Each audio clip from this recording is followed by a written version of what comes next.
Startup Podcast PH is co-produced by Synth, One CFO, Y Spaces, Credit Hero, Tiwala, Geek Genius, School Tech by Edfolio, and Red Circle Global. Check out their partners in the description.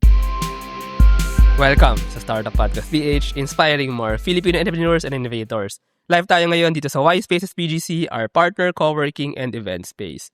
And we have Worldwide Shipping and Logistics, WSL, and Starspree AI e-commerce. We have the co-founder and COO, Richelyn Toth. Hello, Richelyn. Kamusta? Thank you so much, Jenny, for that introduction. Yes. I feel great being here.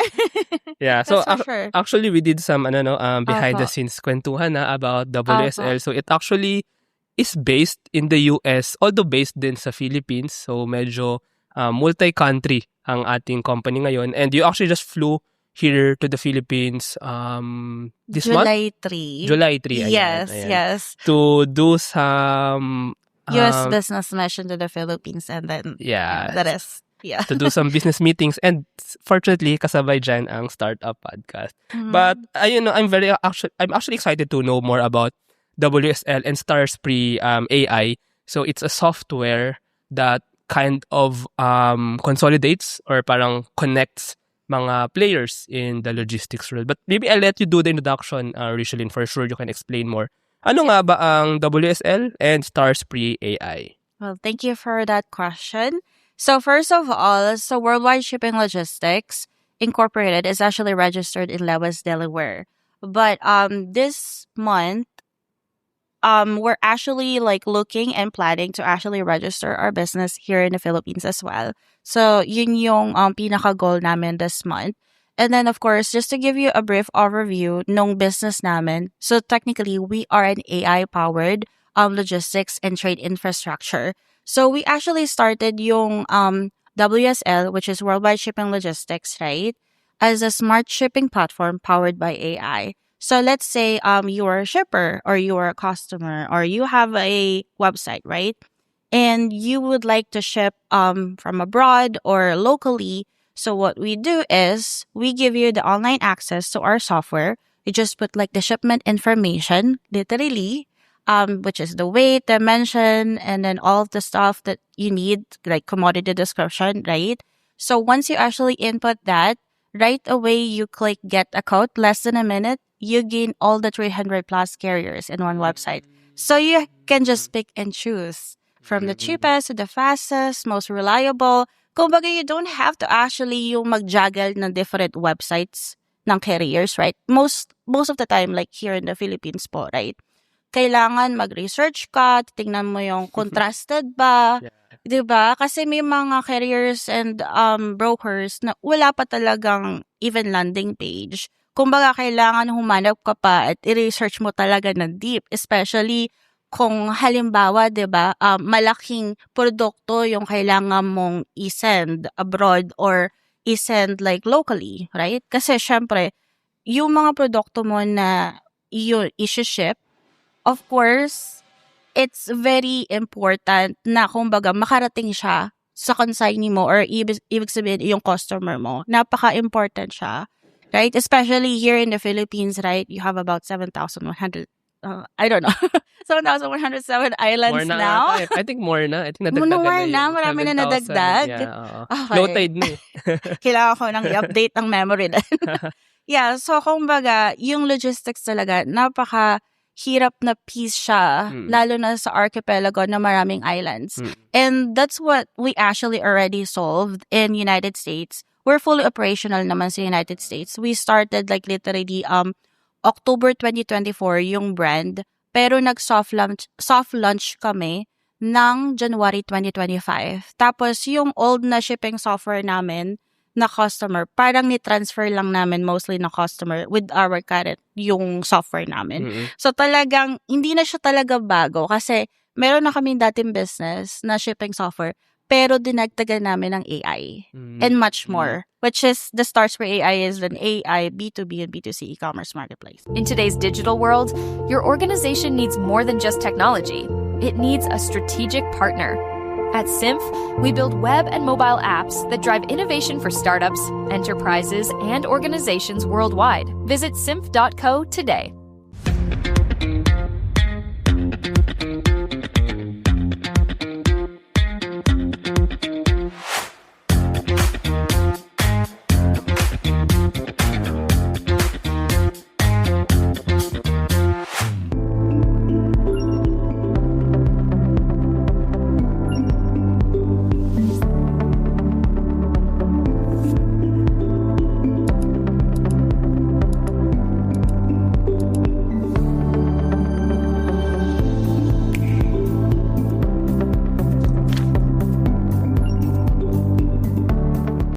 Still filling out loan applications for your business? Yeah, thought so. Save your time. Grow your business. With Credit Hero, one online application gets you loan offers from multiple lenders. Apply for a business loan now. Visit credithero.com. Before we talk about Yep. the AI, no, I think let's clarify. Actually, I think it's super nice, no? Mhm. I just want to get more context. When you say shipment or yung ship, are these individuals or businesses, and are these from the United States, for example, to the Philippines, or even yung mga Philippines to the Philippines? That's actually a really good question. So right now, yung shipping software namin, available pa lang siya sa US. Okay. Right? Pero B2B kami currently. Kumbaga, business pa lang yung nabibigyan namin ng services. So these are mga large shipments din, maramihan, tama ba? Or- May small parcel, may, kumbaga, yung maliliit na shipments. Okay. Meron ding freight and Okay. air and ocean freight. So, kumbaga, kasi may 300 plus carriers na sa platform. So, marami silang choices talaga. And literally, we can ship anything except live animals. We always say that. Plants. Oh, actually, that's kind of like, we don't have yet plants. Pero this is very interesting, right? We even have like a customer that actually ships horse sperm. Like, Oh. 72 hours lang kasi ang lifespan yun. Oh. So, next day air dapat talaga ang shipping. Oh. But that was a very interesting. We have 2 customers like that. Para saan kaya yun? Anyway, Yeah. baka yung mga nagbe-breed maybe. Oo, nagbe-breed. Mga nice breed of horses, kumbaga. Mm-mm. But no, it actually the challenge for or the pain point actually for these businesses become very clear totoo nga naman for these businesses ang daming hindi lang sa 300 plus actually first of all ang dami na pala ng mga carrier players na pwedeng pagpilian. But when you are deciding ang daming factors that you have to decide on. Cost, for example, true. speed if you need speedy delivery. You maybe yung iba may weight requirements, etc., yung time for of course. And then at the end of the day, you also have to check yung validity, of course, or yung reliability of nung course. carrier. So 300 plus, imagine that's so hard to decide on. Kailangan pa i-research mo lahat ng yun, 300 plus. So I think it's better to just go for WSL's platform, right? To be able to choose ano yung best. But so parang are they able ba? How do they choose basically? Parang should they type in what's important for them, or parang ikaw mismo magre-recommend for them, ay WSL mismo magre-recommend for them? So, di ba, binigyan namin sila ng shipping software, right? So technically, they just have to put like technically in US zip code kasi muna. So, yung address, yung pick up, and then yung kung saan mo dadalhin, destination, right? And then, of course, yung shipment information, yung weight, how many boxes or pallets pa yan, or, of course, the dimensions pati, at saka kung business to business siya or business to residential. Kasi sa US kasi, accessorial ang tawag dyan. Which is, it's gonna be kind of like a different here in the Philippines once we launch. But, back to it, so, yun nga, once nalagay na nila yung information na yun, right away, when they click get a quote, right away, may choices na sila na kumbaga, hindi na nila kailangan mag-research. At saka, verify talaga siya, na carrier talaga siya. Kasi, kumbaga, bago pa nila i-check, na-check na namin, na-verify na namin, kaya nga may partnership na. So, once na nakapilan na sila from either gusto nila mag-compare na rates, kung sino ang cheapest to that route, or kung ano yung most reliable, nandun na rin siya. At saka kung ano yung fastest. Kasi yun yung 3 factors ng decision. Yeah. Kumbaga, kapag nagde-decide ka, which one you would like to proceed on. I think it's a healthy competition at the end of the day. Kasi yung carriers, iba-iba yan. May national, may regional, may local. So, kumbaga yung prices nila can range differently at the same time. And every carrier have their own competitive edge at the end of the day. Yeah. Yeah. Right now, US shippers from United States to to anywhere or to... So, right now, customer base namin is nasa US kasi register pa kami sa US. Pero what we're trying to do with this incoming months is to actually like do a strategic partnership sa mga local carriers, brokers, at saka freight forwarders. Kasi once we actually do that, then we can actually bring the same technology na nasa US here in the Philippines para ma-simplify then how, Filipino sellers can actually like sell locally and then even abroad, which is our goal actually by next year is for the Filipino sellers na makapag-sell sila not just locally here in the Philippines but also in United States and vice versa. Yeah. So let's say our US suppliers, right, they want to actually like supply here marami imported yan. goods, of course. So our suppliers can actually use the same system and then kumbaga is ipadala dito sa Pilipinas. Yes. So win-win in trading. Yeah. So it's two-way. Tsaka actually ang dami niyan eh. Tsaka I've heard a lot of stories na may mga nade-delay actually. True. But if it is a smart platform like this, firstly, yung mga sellers nga, dumadami na rin yung mga Filipino businesses.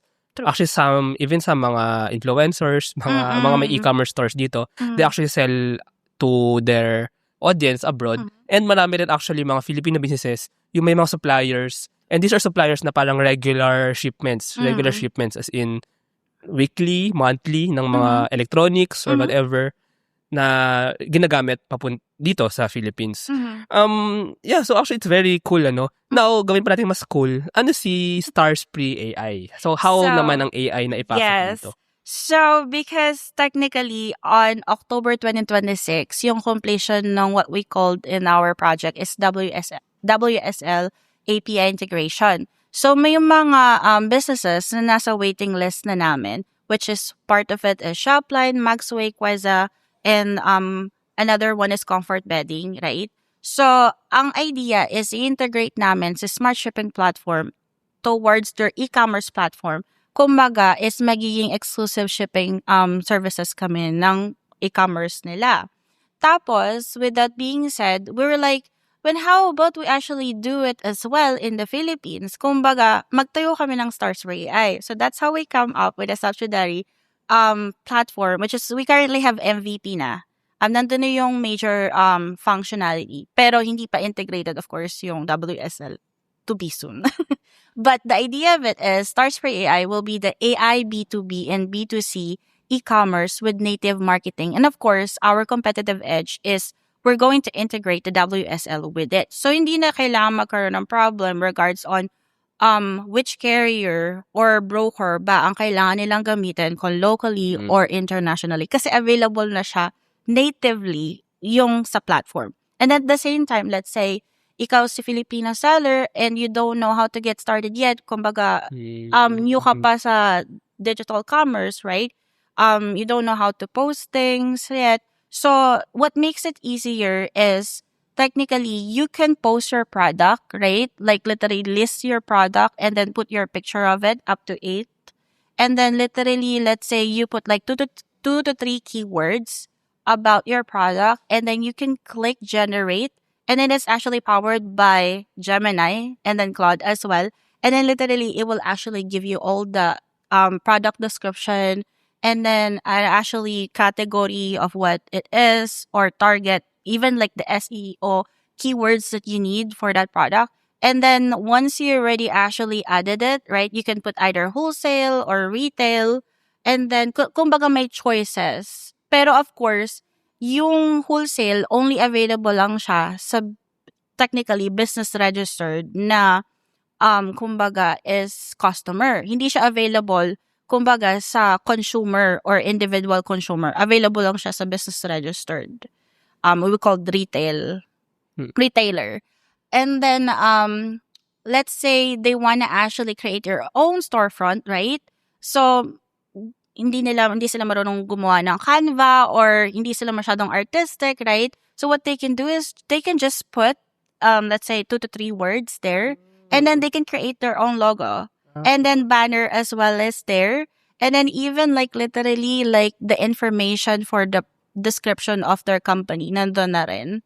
And at the same time, they already have an automatically generated QR codes. Hindi na nila kailangan pumunta ng ChatGPT or Gemini or Claude, right? And then another one is they already have, of course, their virtual business card with it. So, halimbawa, pumunta sila ng Business Expo, they can just give the same business card and then right away it will go to their storefront. Yep. So, there's actually more on it. There's even email marketing blast. And then like lead generation with it. So it's all powered by AI so far. Wow. Yung store, so Starspree makes a store as well, right? Or like the online store, like online store. So it's so parang part siya ng Starspree, or kumbaga it's not a different platform. It's a different platform, pero connected siya sa WSL kasi si WSL yung magpo-provide, halimbawa, may sold items, right?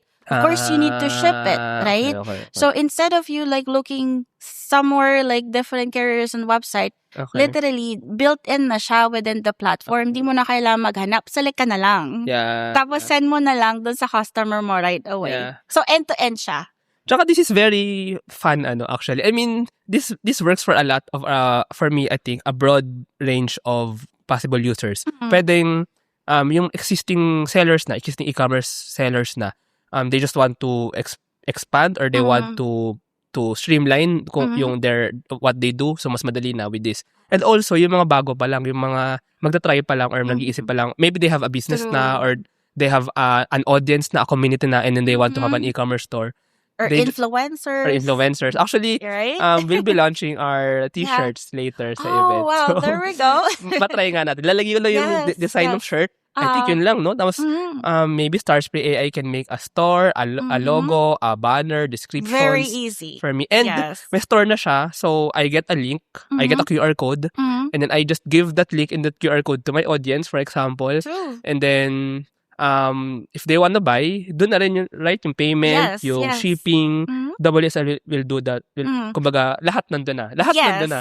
All in one. Yeah, so actually, this is super, super nice.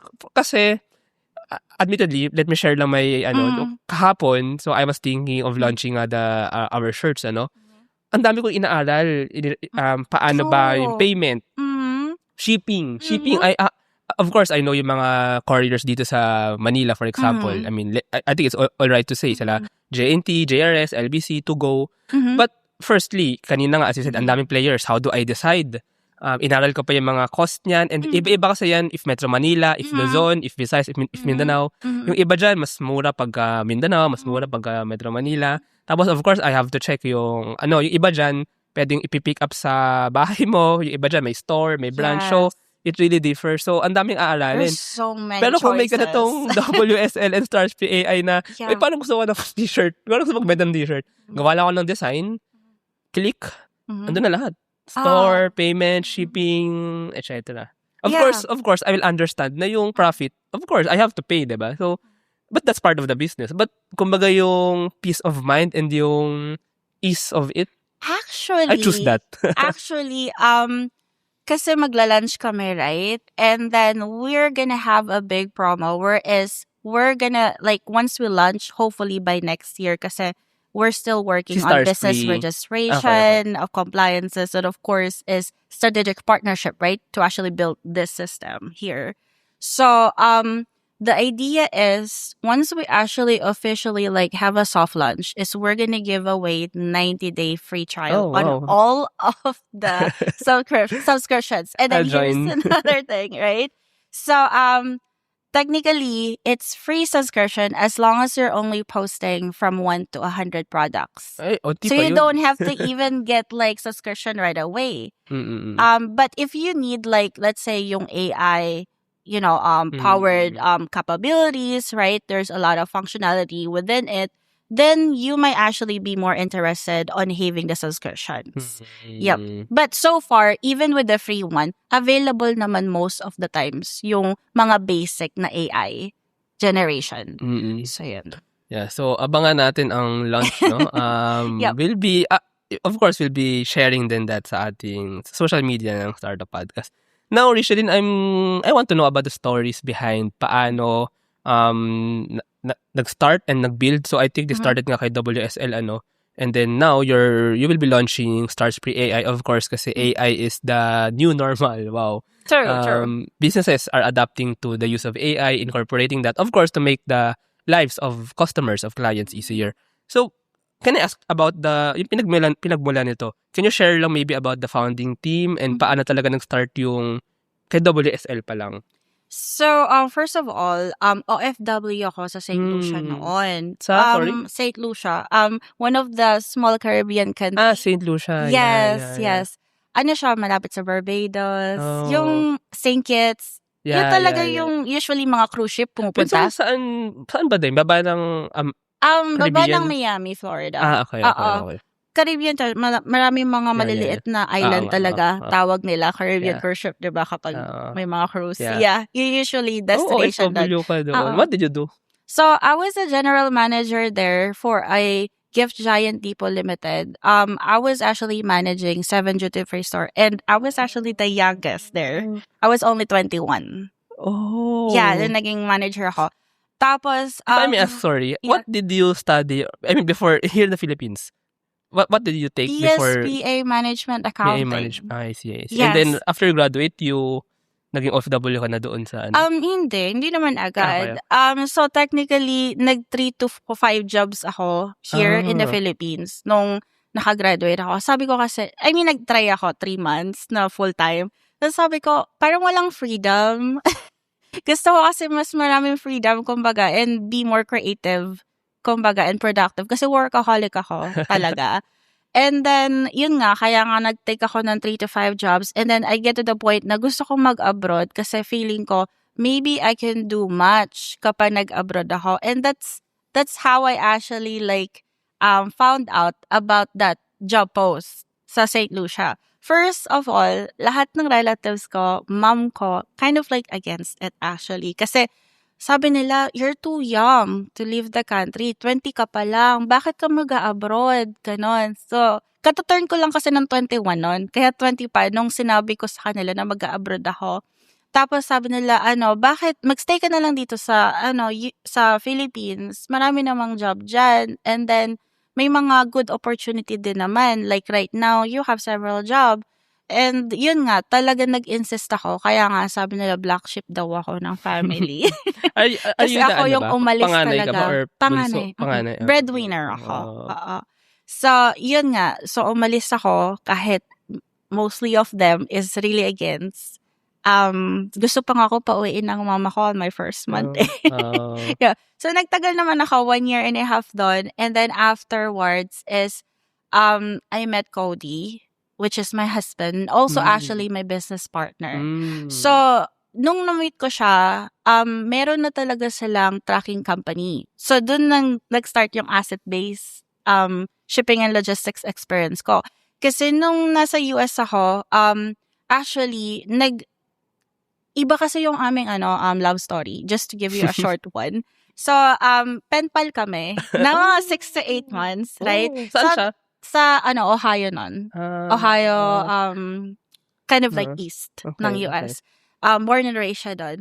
So, yun nga, pen pal kami, right? And then, sabi niya, gusto niya daw mag-abroad for travel for the first time. As hindi pa siya nakakaalis ng US at all. Eh di, sabi ko, okay, why not try St. Lucia, right? Inupsell na agad yung island. Kasi friends kami noon, hindi naman kami long-term relationship right away. Friends lang kami. And then, he actually went there. Nagulat na lang ako, text nga ako na, binuko na yung flight ko, papunta na ako dyan. And then, the thing that actually surprised me, nung nag-arrive siya, is literally, kasama niya yung parents niya. Sabi ko, ano to?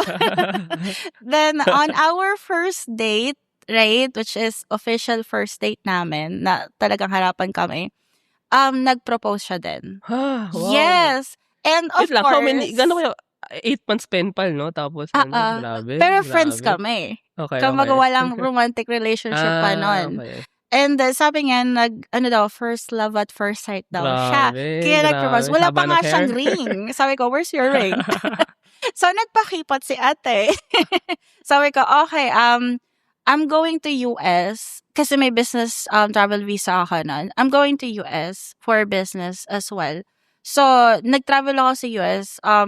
I actually, technically, pumunta rin ako sa mga relatives ko sa New York just to actually visit them as well. And then, afterwards, is nag-say ng yes na rin ako after 2 months. And then, nakipag-resign ako doon sa old job ko. And then, on my first year, hindi ako pwedeng mag-work. So, that's how I actually started. Like, how about I actually help your business, your tracking business? So, I actually learned your business from the ground. Dahil sa love pala ito. Yes. Kasi sabi ko, hindi pa ako pwede kumuha ng work authorization eh. So, at least, para maging productive, how about I actually like help their Was business? it because, sorry if I may ask lang was it because kakapunta mo lang ng US that time? Tama Pag ba? nagka-process ka ng green card, it usually takes about 1 okay. year bago Okay, ka okay. magkaroon ng work I see. authorization. Okay. May lawyer naman kami, pero ayaw namin maging against, the Okay, law okay. ng immigration. So, talagang hindi ako nag-apply ng any job talaga. Kahit sabi nila, mag-nanny ka or mag-side job ka, yung parang tawag dito, yung under the table na bayad. Hindi ko rin ginawa yun. Kasi sabi ko, ayokong maging, pag nalaman nila, Yeah. hindi nila, i-stop nila yung process, right? Or something like that.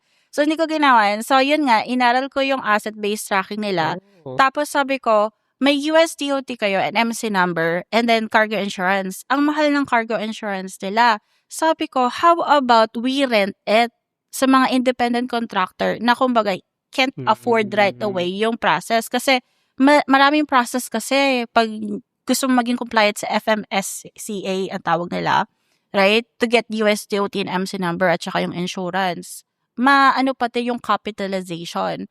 Pero, yun nga, sabi ko, hot-shotting, independent contractor. So, kapag nag-hot-shotting ka, as long as may pick-up truck, tapos bumili sila ng at least 35 to 40 feet of flatbed trailer, pwede na silang mag-hotshot. So, parang nakirenta sila ng aming USDOT and MC number, tapos nilagay din namin sila sa cargo insurance para covered yung lahat ng siniship nila. Tapos, of course, to make it better for them, ako na rin yung nag-book ng loads nila. Yes. And here's the thing, right? I don't have any major experience at first. So, sabi ko, kaya ko to.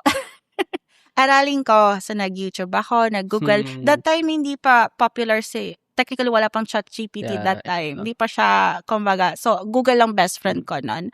So, yun nga, inaral ko siya. And then, on my first week, pinost ko siya sa Indeed. May gusto na talaga. Para siyang popular talaga na may renta. So, yun, yung first customer ko, natuwa siya. So, ni-refer ako. And then, for the 6 to 8 months, nakapag-ano ako ng 10 to 12 na independent contractors na ginagamit yung MC number namin. As in, nagbubook ako ng loads kasi depende pa rin sa kanilang i-accept nila. Pero I bring them at least on loads from literally 15,000 to 21,000 per month, US dollars. Yung sales revenue nila na nakukuha from technically being a hotshot driver.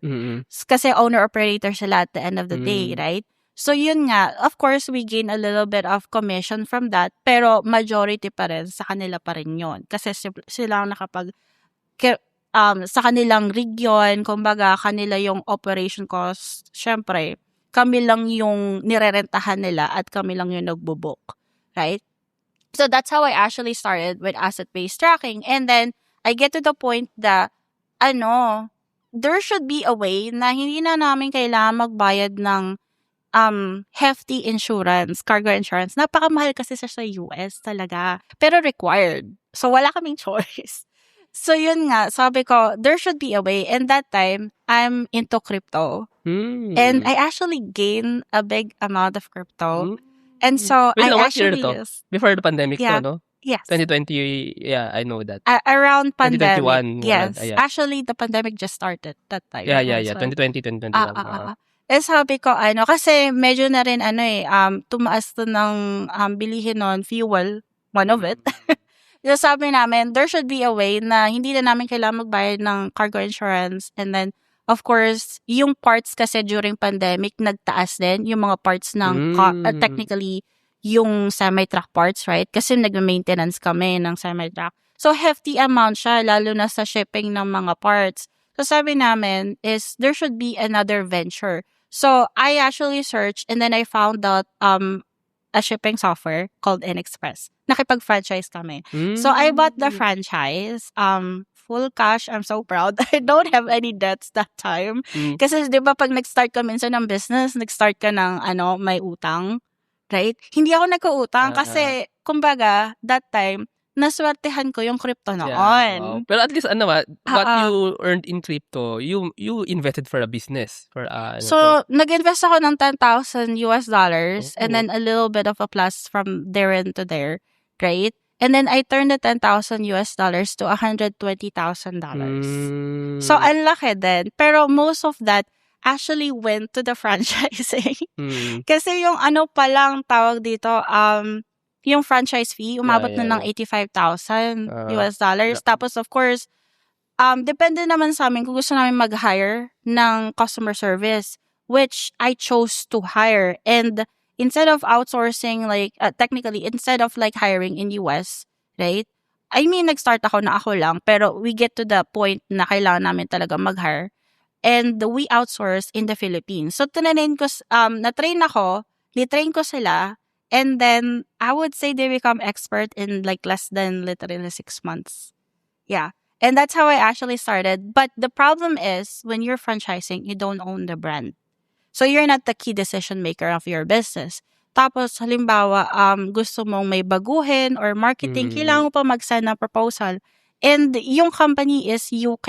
So, sabi magkasabi kami sa US. Tapos, mag-aasa na approval sa UK. So, ang daming key decision maker bago ka pa ma-approval.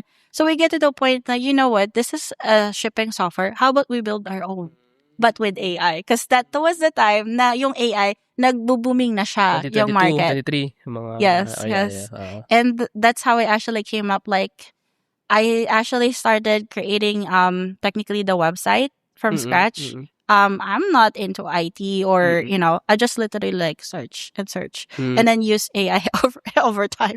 Who built the software? So, yung website, ako nag-build nun. Pero yung software, meron kaming in-outsource na software developer from here in the Philippines and then the other one is in the United States. So, may 2 software developer right away. And then, iba pa yung AI and data scientist na kumbaga is gumagawa ng mga AI features with it. And then, iba pa yung shipping experts. So, talagang, yung dati naming staff from, technically for our old franchise, dinala lang namin sa aming WSL. And then, yung customer namin, majority of them, na nag-transfer din sa WSL. So, hindi talaga kami nag-start from scratch.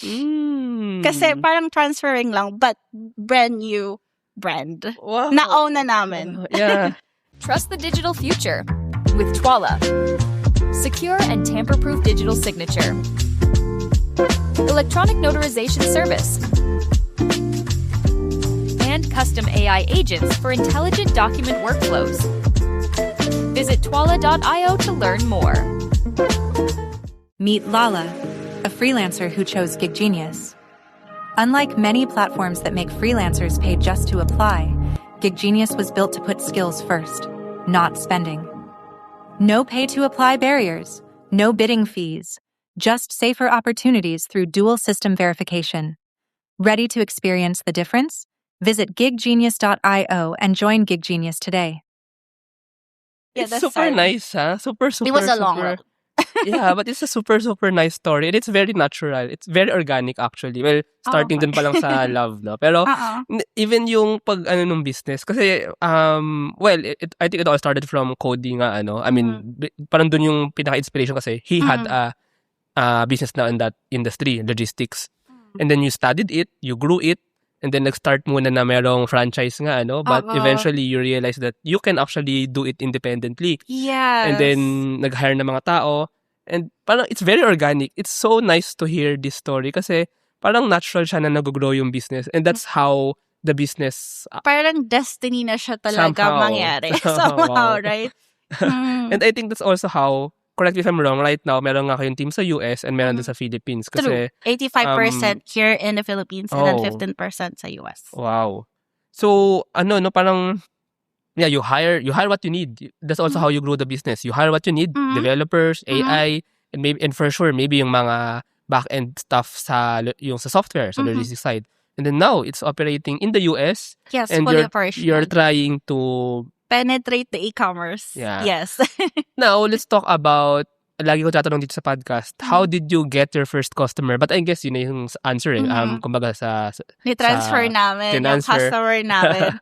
Actually, na-awardan kami noon sa franchise namin our first full year as the first fastest new franchise. How about... Nag-hit kami ng 1 million ARR on our first full year. Oh, USD, no? Wow. Which is very, very rare according to them. Kasi magaling yung namin, director of sales, which is CEO na namin ngayon eh. How about the CEO? How did you... paano siya nasama sa team pala? Yeah, so our CEO, his name is Wayne Toft, right? So may 35 years siya na experience sa sales. So yung nagla-lumberyard field sales siya noon, may lifetime sales siya ng 40 million. And that is literally nagdo-door knocking siya. Iba kasi siya magsalita. Kumbaga, kapag nakausap mo siya, kahit hindi ka interesado ang bumili, napapabili ka. May mga ganun tao talaga. May talent na siya. Right? So, ganun siyang salesman. And then, he got about 20 years of experience in both asset and non-asset-based tracking. So, yung vast na experience, kaya siya ang CEO ngayon. Yes. So, sales nga rin pala, no? Father-in-law ko nga pala siya. Ah. Pero, kumbaga, kahit family-based na company kami, business is business, we always say. Yeah. And we already have proven, businesses that we actually worked together and it was still successful. Oh, wow. Yeah. Wow, that's all I can say. Wow. Pero yeah, I mean sales, no? Even that, yun nga pala, I mean of course the software and then the sales part, kumbaga na connect na lahat ng parts ng business. Now, expanding out to the Philippines, no? How do you plan to do that? How do you plan to get your first customer here in the Philippines and maybe more to get more customers, to get more to run the business basically? Of course. So, of course, bago ako lumapag, fully booked na talaga ako. Oh, kaya until pala, midst of August. pati yung schedule ng podcast, naka-book na rin matagal. Yes. So, nung naglapag ako ng July 3, talagang towards US business mission to the Philippines para connection na agad ng strategic partnerships. So, yung Philippine Trade and Investment Center in New York at saka DTI Philippines, and then I think was Philippine Consulate of Chicago, nag-facilitate nila ng for the first time is US business mission to the Philippines, which is actually started from July 6 until the 10th.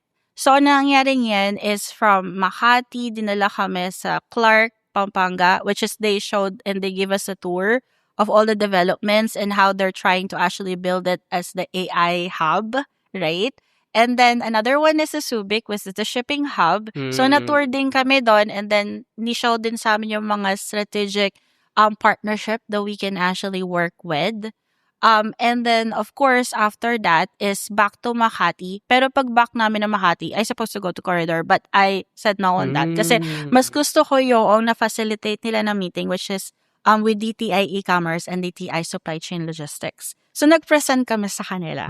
Yeah. And so far, they're actually very interested. But of course, we have to be compliant. So, that's the reason why we hired a lawyer for it. Yeah. So, yun. Talagang sunod-sunod na siya. Tapos, may mga event na inanahan na rin ako. I think many people would want to know how you did that. In the first place, how did you get those meetings? How were you able to network them? Kumbaga, you're in the US eh. You're in the US. How did you connect to them, book their meetings, book those meetings? Even while you're in the US and then you booked na, kumbaga you set meetings nga with them here in the Philippines. Yes. So I actually communicated with technically government agencies that is already in US that is connected with Philippines, of course, which is yun nga, Philippine Trade and Investment in New York, and then yung nga Philippine Consulate in Chicago. Kasi yun yung, kumbaga, magiging bridge ko for connections. So that time is nagve-vet sila ng mga delegates, which is out of actually so many, we actually got selected. They actually only selected 30 delegates. So we're one of them. So we're just so happy. We're actually the one that is under e-commerce and then logistics. And then another one, pinaka-major nilang requirement is kailangan yung company na isa-select nila is talagang kumbaga planning na to expand here in the Philippines. Hindi lang siya basta US business. Kailangan talaga is planning to expand or invest. Especially actually commercial real estate or kaya is towards the pack-silica thing. Right? Kasi big, kumbaga trade ng US to Philippines nowadays, right? So until right now, they're actually working on that goal to make Clark as the AI hub and Subic is the shipping hub. Technically, it's still the shipping hub right now. But kumbaga marami pang developments on the way, right? So that's how I actually got the first strategic partnerships through government agencies. And then the second one is I have a Bordy AI. So it's an AI and it's actually owned by Andres Sousa, a Canadian company, right?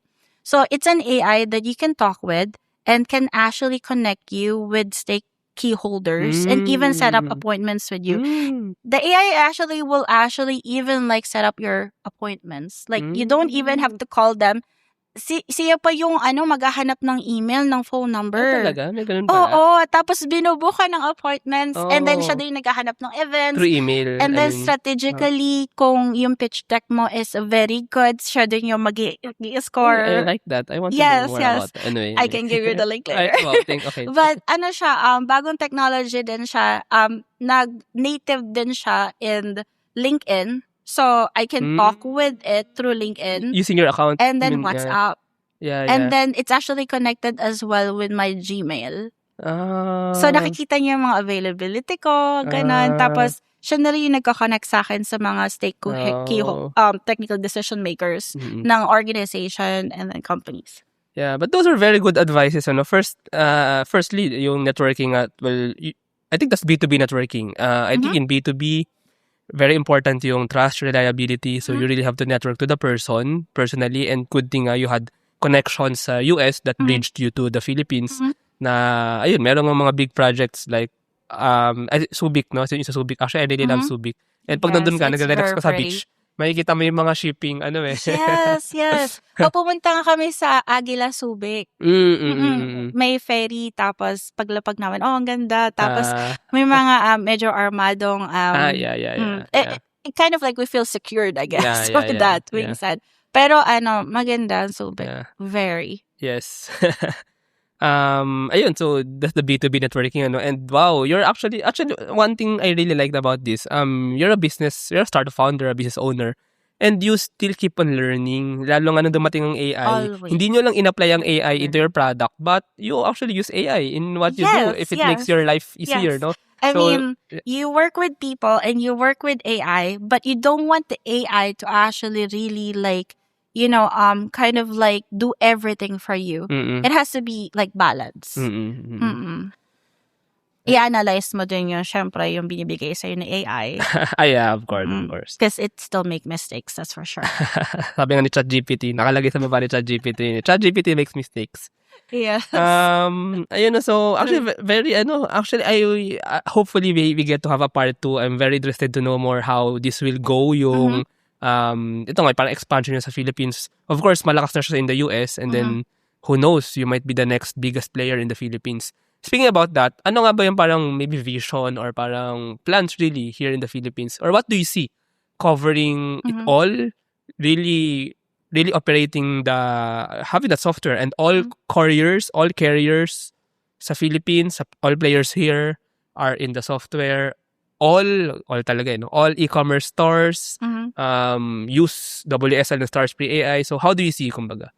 So first of all is our main mission currently right now is to have all the Filipino sellers na hindi lang siya mag-sell locally but also in United States. Ah, yeah. Yun nga, yung parang USNPH trade talaga.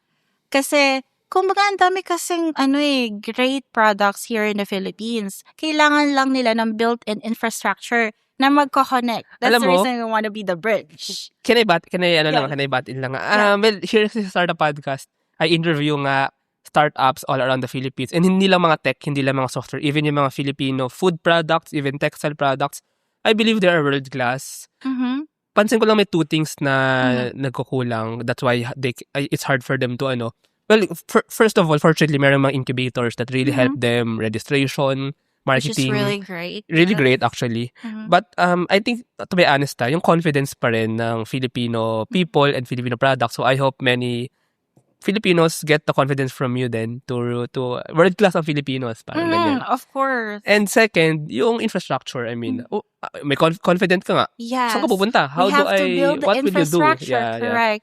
And I think the struggle right now is more the logistics side. That's the reason why yeah. that's the, kumbaga, yun yung inuna talaga namin. Right? Kaya nga, may smart shipping platform ka na sa US, tapos i-connect namin sa smart shipping platform here, Yeah. which is gonna be great.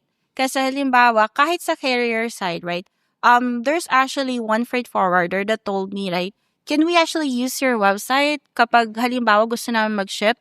Halimbawa, lumapag na yung shipment namin sa US and gusto namin makahanap ng competitive pricing, right? Kumbaga, pwede nilang gamitin din kasi yung aming software. They can pick and choose. And then, of course, parang kami magiging last mile delivery, which is kind of like the same here as well, right? May mga, like for example, Airspeed, right? They're actually currently the last mile for FedEx, right? So, kind of like, hindi lang kasi isang carrier ang pwedeng mag-ship ng product. It can actually be simultaneously na iba-ibang mga carrier to connect the product and to make it faster as well. Kasi, yung ibang carrier, mas malakas sila locally, yung iba nationally, or Actually, even true. regionally. Oo. Even in Actually, US, it's the same. Yes, very true. Oo nga, now that I think of it, sila FedEx nga pala, sila, kasi merong mga carriers na ship, mas maraming ships, for example.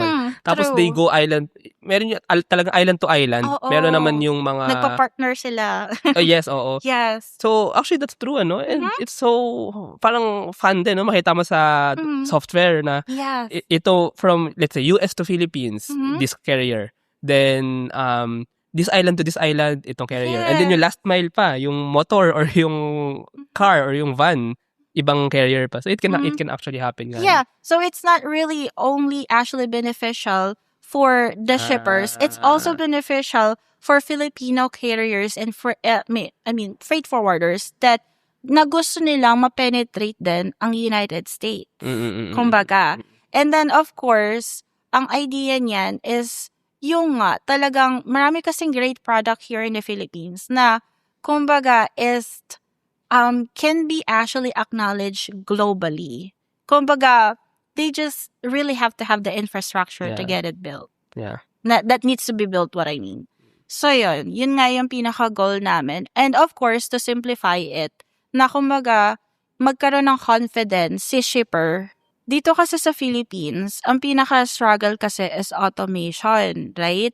So, we found out na about 90% of current carriers, which is the truckers, and then of course freight forwarders, wala pa silang mga website or even like software. So yung in-offer namin na pwede nilang ibigay yung API integration to actually, be integrated with our software, medyo mahirap pa yon. Pero may mga players din naman sa carriers na meron na silang software that we can easily integrate. So about 10%, I would say, can do that. So, ang iniisip namin dun sa mga traditional pa rin is we can offer na pwede kaming gumawa ng landing page, at least makikita yung services din nila doon at kumbaga, mabe-verify namin kay customer or the shipper na talagang sila'y legit and valid na kumbaga either locally sila or regional or national. Kumbaga, magkaroon ng idea si shipper about them more. And then at the same time is we can actually create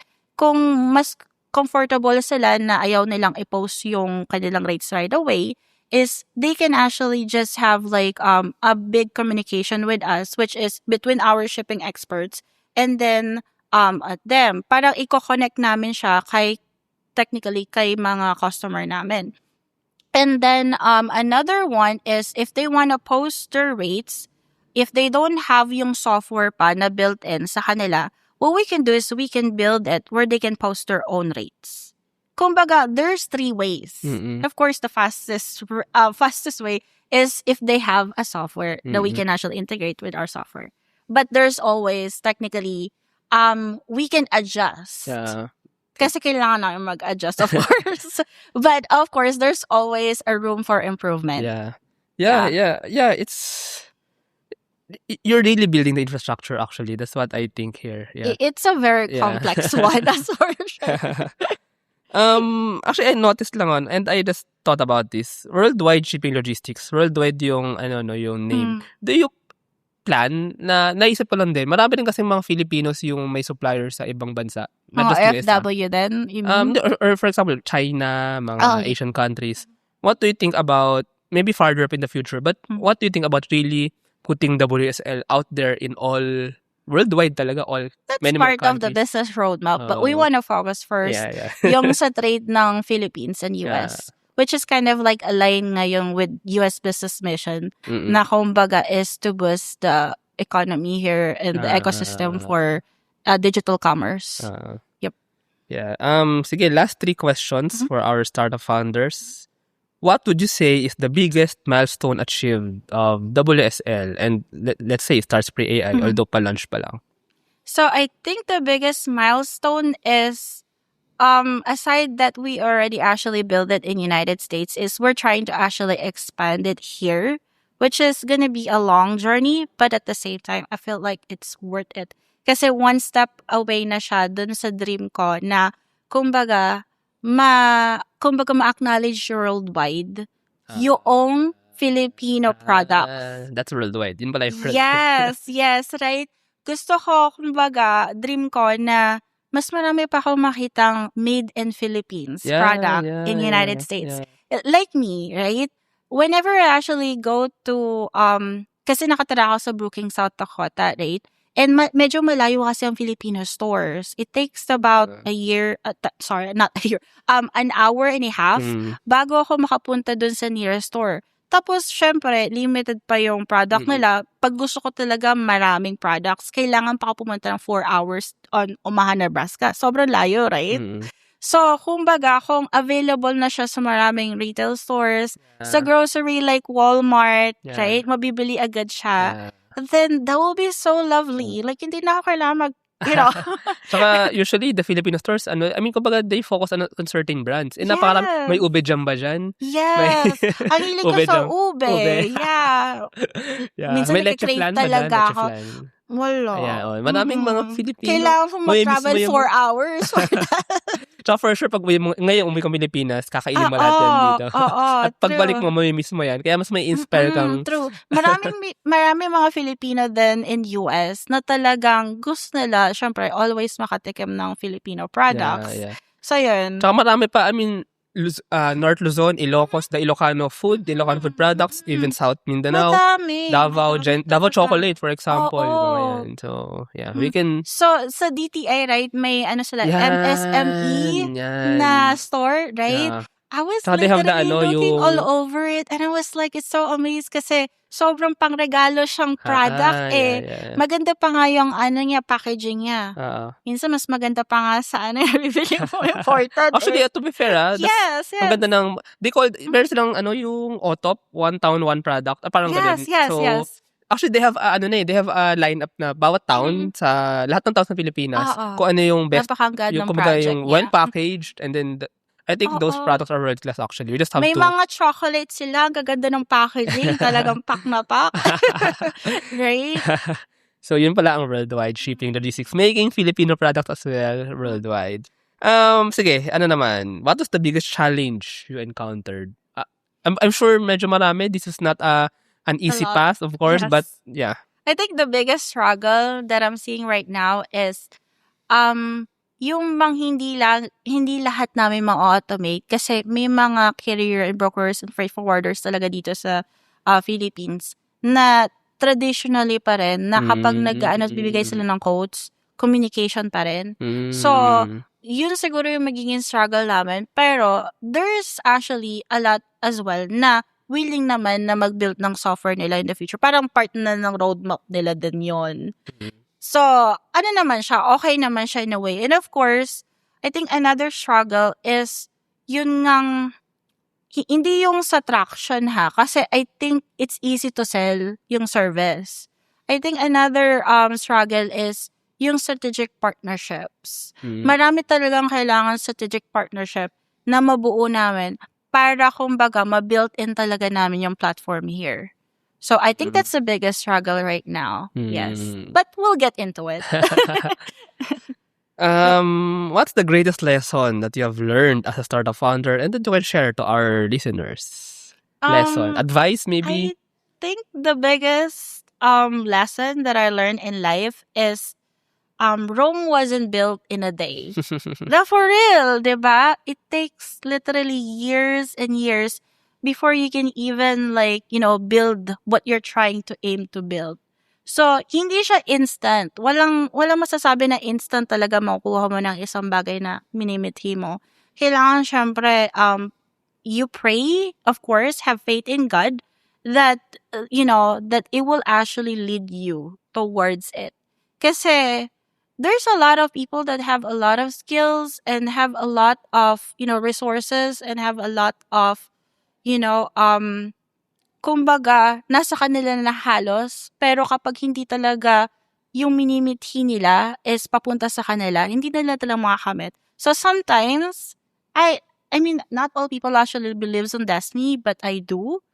Like, how our story is, like, it's not like an everyday story na mangyayari siya sa life, right? So I think, lahat ng mistakes at lahat ng natutunan ko from the past, I think it's leading towards the future on how we can actually make it, develop it better. Yun. But at the same time, and of course, you have to work hard. Sorry. Education is evolving, and so are we. Introducing School Tech by Edfolio, your all-in-one school management solution. Built for schools of all sizes, School Tech bridges the gap between school and learning management. Driven by passion, School Tech makes educational technology accessible, affordable, and easy to use for schools everywhere. With an integrated approach, School Tech simplifies management across different departments and enhances efficiency in operations. School Tech transforms the way schools manage, teach, and learn. School Tech, taking school management solutions to the next level. Running a business? Make it smarter with Red Circle Global. Streamline operations, boost productivity, and manage everything in one powerful ERP system. Book your free business demo today at redcircleglobal.com. Guided by one of our top experts. Yeah, at the same time, I see in you, parang parang very driven actually. Of course, you're saying that destiny part, pero it's more of, for me, in what I see in you, parang nakita mo na yung vision, you have a vision, and you have what you want to happen. Maybe have a very, very big, very successful business and also bring Filipino products worldwide. I think when you say destiny, it's just that meron kang vision and na-fulfill mo siya. Kumbaga, you're going to the fulfillment of that. Ngayon, may last question pa pala ako, no? That I'm very curious kasi with founders like you na parang ang haba na ng pinagdaanan. So, what really keeps you motivated? Or parang what really keeps you driven? Is it the ambition of having an empire maybe, or parang to really bring Filipino products worldwide, or what is it really that keeps you driven aside from coffee? Driven and that's part of it, right? Yeah. I think what actually motivates me the most is my family.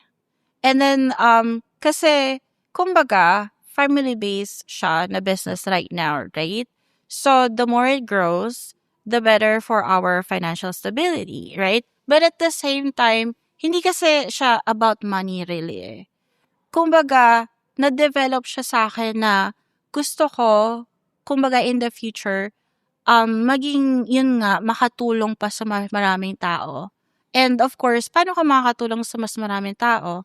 There's a lot of people na may entrepreneurship mindset. Hindi pa lang nila masyadong nare-realize. So, para ma-realize, how about we actually build the infrastructure nga para, kumbaga, is yun yung magiging way nila to actually be entrepreneur. They gotta start small and then Okay. work their way, Gets, up, right?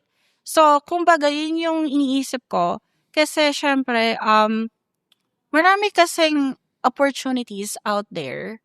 And may mga tao na gusto nila mag-sideline, magkaroon ng side job, pero hindi pa nila maiwan ang trabaho nila. But at the same time, they don't have all the time in the world to actually make all the research. So why not make make things simpler for them?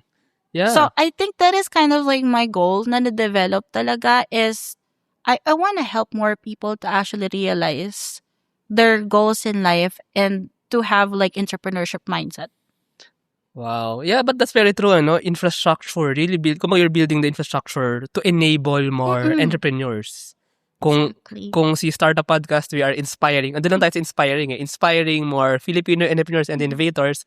WSL is actually enabling more Filipino entrepreneurs We're and working on it. innovators. Yes. Ayun, sige, I think that's a nice end to this conversation. Thank you very much, actually, Rachel. This was a very nice conversation, very good story to hear. Very organic talaga, starting from pen pal, from love. Pero, Yeah. and until now, actually, very strong foundation pa rin naman yung family. I think that's a good motivation. But it actually helped boost or, kumbaga, grow the business na, yun nga, merong, kumbaga, you built what is needed, you built what is right, software, AI, sales, and then merong team sa US, sa Philippines. It's so nice to hear that story. Ayun, thank you very much, Richelyn. If our listeners lang want to know more about you, baka may nakikinig na related ang business sa WSL who might be interested. So how can they contact you or where can they know more? Maybe you can lead them to the website or social media or wherever. Yes. So, technically, available naman yung website namin, which is worldwideshippingandlogistics.com. You can always contact us. Usually, it will actually lead to our shipping experts, but definitely, it will actually, they will technically connect it to me as well. May rin naman, access din naman ako every time doon. So, makikita ko rin naman yung mga communications. And of course, what we're looking right now is strategic partnership. Of course, we cannot build it ourselves only, right? Kailangan talaga parang gumawa kami ng, we called it like founders team. Kumbaga, hindi namin kaya siya mag-isa. So of course, if you are into fintech or, carriers, logistics, brokers, freight forwarders, and of course, you want to actually build your business, not just here in Philippines, but also in United States. I would like to partner with you, right? And we could definitely set up meetings and discuss it further, of course. And then, of course, another thing is we're actually working on our pre-seed fundraising. So if you are actually interested in investing in a AI-powered logistics, and of course, is right infrastructure, we're also working on our fundraising soon. Oh, ayun. And actually may event later, actually 5th anniversary event of Startup Podcast PH, and may madadating din ng mga investors, VC representatives. So, yeah, I think it's very nice also to connect both ways. Sige, thank you very much, Richelyn, for our conversation. It was very nice. Thank you very Well, much. thank you so much. Thank you. Yes. Thank you very much to our 67 patrons. This episode is super powered by AskLex PH Academy, our official e-learning partner. Get certifications on Lean Six Sigma, project management, data science, and more. Pahatid PH, B2B logistics solutions provider specializing in third-party logistics, micro-warehousing, and micro-fulfillment services. Digital Workforce Group, connecting Filipino professionals with global opportunities and helping businesses scale through recruitment, remote staffing, executive search, and more. Nascent Batteries, energy technology startup specializing in sodium-ion battery technology as a safer, more sustainable alternative to conventional batteries. Level Up Talent Solutions, delivering lean pro talents, highly trained, AI-ready, business-savvy professionals who plug into your operations and power your growth. Agile Data Solutions, the Philippines' fastest-growing market insights tech company with its data-gathering platform Hustle PH. Cloud CFO, expert accounting, tax, and payroll services for SMEs and startups, using smart technology to deliver actionable financial insights. Architect Space Solutions, provider of ground station services, space data analytics, and technology supplies to grow the Philippines' role in the global space ecosystem. DV Code Technologies Incorporated, IT solutions specializing in software development, blockchain smart contracts, digital wallets, and cybersecurity. Argum AI makes smarter decisions by presenting both sides of an issue as argued by two distinct AI models. Pixel by ePlayman, turn content into opportunity, grow deeper connections, and earn more. Only with Pixel. Sign up at pixel.eplayman.co. School of Profits, Filipino-led community for aspiring freelancers, VAs, agency builders, and online earners, built to help you start, grow, and earn online together. Founders Launchpad, our ecosystem partner, early-stage accelerator providing venture capital funding, operational support, and mentorship. Hire Business Solutions, provider of the most configurable cloud-based payroll system in the Philippines. SmileChecks, streamline hiring and onboarding with automated background checks. Wonderbrand, data science-driven brand strategy and design for emerging markets. This episode is powered by Airship Logistics, Pareto Consulting, Josie AI, Uplift CodeCam, Board Prep, Kansan Barley, Eastpoint Business Outsourcing Services, Filipina Home-Based Moms, Hex Colony, Sugpo Doc, Algacon Aquafeeds, One Algae, Grey Wolf Technologies Philippines, and Sirius MD. Support the podcast through the links in the description.